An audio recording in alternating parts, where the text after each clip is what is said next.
좋은 아침입니다.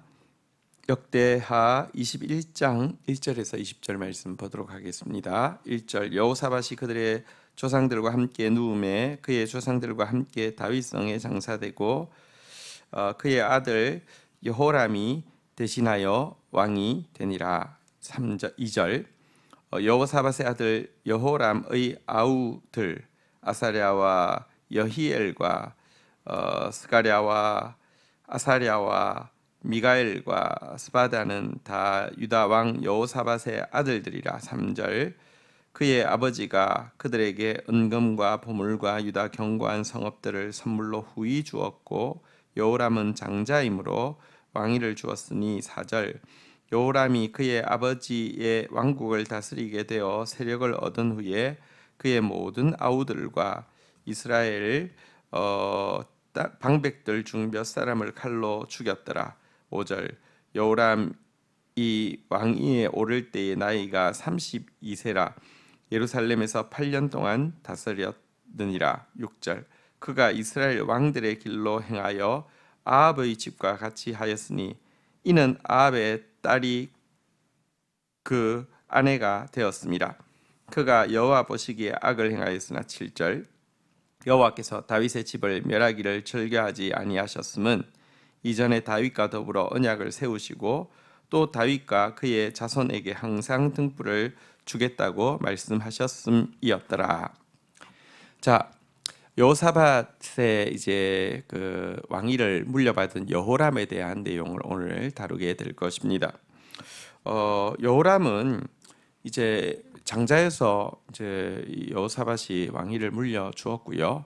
또 나머지 아들들에 대해서는 6 아들들을 이렇게 이제 그 왕권과 벌어질 갈등을 예방하기 위해서 미리 은금과 성읍을 주고 교통 정리를 잘 해주어서 이렇게 지방으로 보내어 놓았는데요.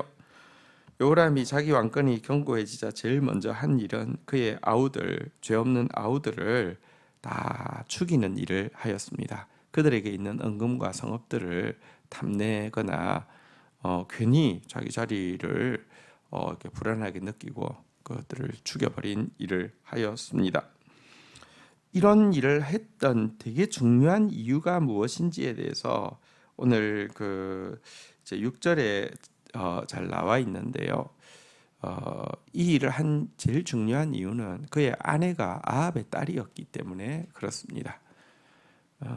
여호사밧이 사실은 아합과 계속 교류하는 것 이게 정말 좋지 못하다고 선지자가 계속 경고하였는데, 물론 그렇게 해서 일어난 모압 암몬 그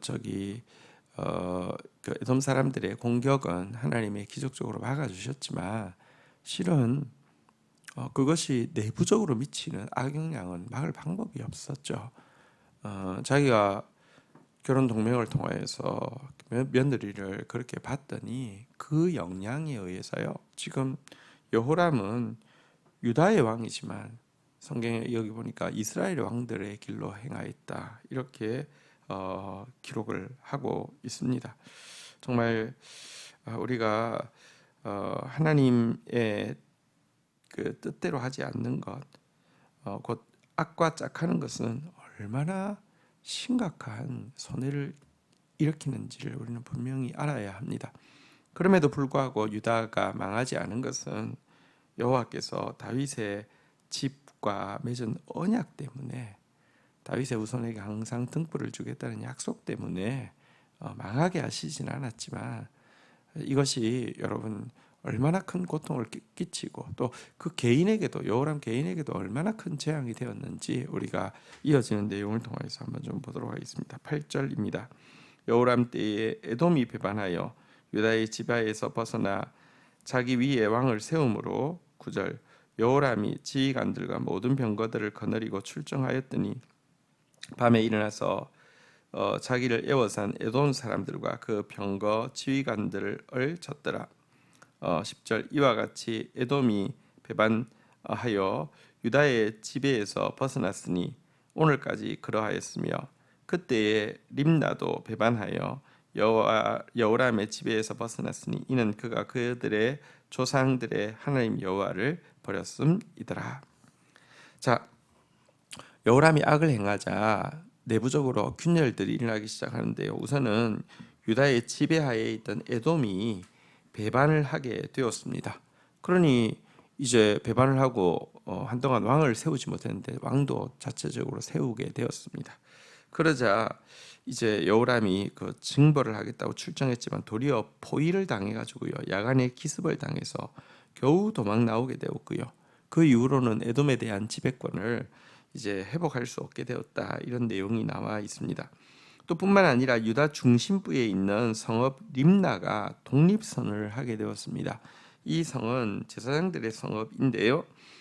여호람이 여호와를 버리자 제사장들이 반역을 일으켜서 우리는 유다에 속하지 않았다라고 하면서 독립을 선언하는 그런 자중질환이 일어난 것을 보게 됩니다.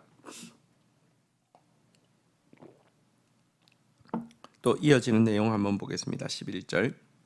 여호람이 또 유다 여러 산에 산당을 세워 예루살렘 주민으로 음행하게 하고 또 유다를 미혹하게 하였으므로 12절. 선지자 엘리야가 여호람에게 글을 보내어 이르되 왕의 조상 다윗의 하나님 여호와께서 이같이 말씀하시기를 내가 내 아비 여호사밧의 길과 유다 왕 아사의 길로 행하지 아니하고 13절. 오직 이스라엘 왕들의 길로 행하여 유다와 예루살렘 주민이 음행하게 하여 아합과 같이 음행하듯 하며 또 내 아비 집에서 너보다 착한 아우들을 죽였으니 14절. 여호와께서 내 백성과 내 자녀들과 내 아내들과 내 모든 재물을 큰 재앙으로 치시리라. 15절.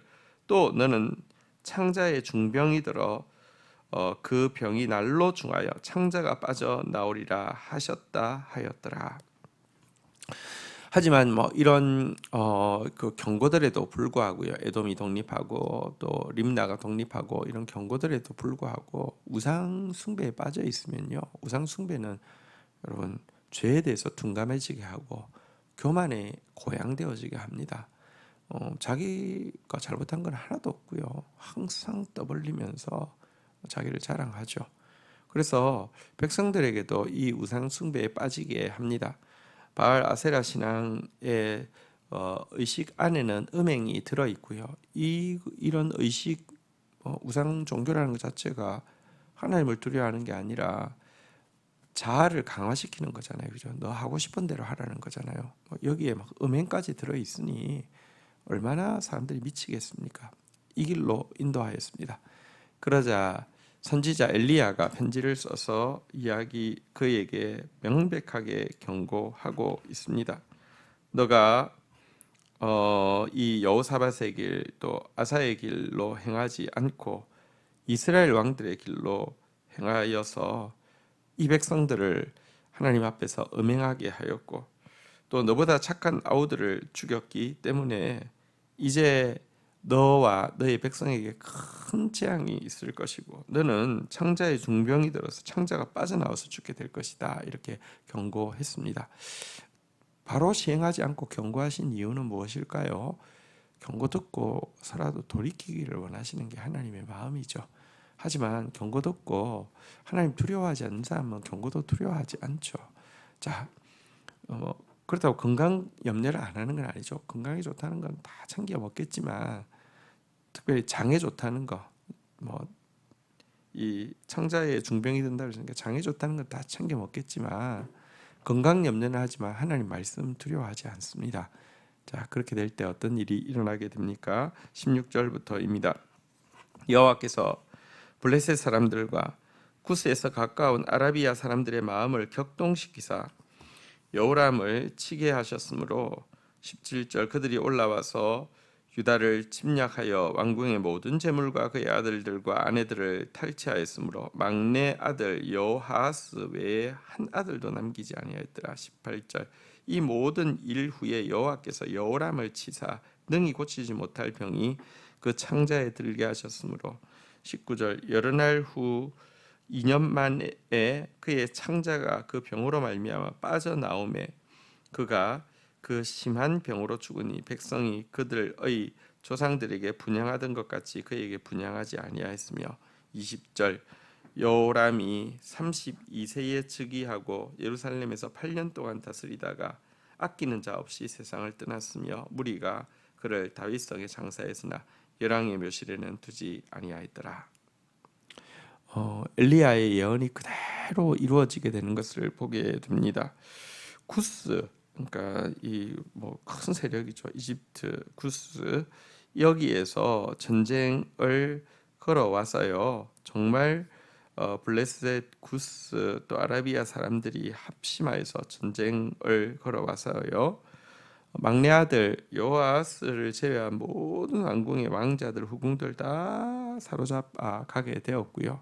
그는 엘리야의 경고대로 창자의 병이 들게 되었고요. 2년 동안 앓다가 이 창자가 다 배 밖으로 나와서 죽게 되었고요. 아무도 분양하는 사람도 없고 아무도 아끼는 사람도 없는 가운데 죽어서 또 열왕의 묘실에도 묻히지 못하였다, 이렇게 이야기하고 있습니다. 유다 왕 중에서 가장 참 비참한 왕의 이름 여호람의 이름 우리가 기억하고 반면 교사로 삼아야 할 것입니다. 주신 말씀 붙잡고 기도하며 나가도록 하겠습니다. 하나님 아버지, 하나님 두려워하지 않고 성경의 가르침과 정반대대로 하던 악한 왕 여호람을 보게 됩니다. 그러자 내부에서부터 균열이 생기기 시작하고 또 그럼에도 불구하고 말씀으로 경고하시면서 기회를 주셨지만 그 앞에서도 돌이키지 않다가 말씀대로 심판한 이의 모습을 보게 됩니다. 하나님, 여호람의 삶 살지 않도록, 여호람과 반대되는 삶 살 수 있도록 도와주옵소서. 그러나 또 이것의 빌미가 그 아버지 여호사밧이 아합과 짝하고 교류했기 때문임도 우리가 잊지 않게 하여 주옵소서. 하나님, 악과 짝하지 않는 것이 자녀를 위한 최선의 방비임을 잊지 않게 하여 주옵소서. 정말 구별된 삶 살 수 있도록 저희들을 지켜 주옵소서. 예수 그리스도의 이름으로 기도 올립니다. 아멘.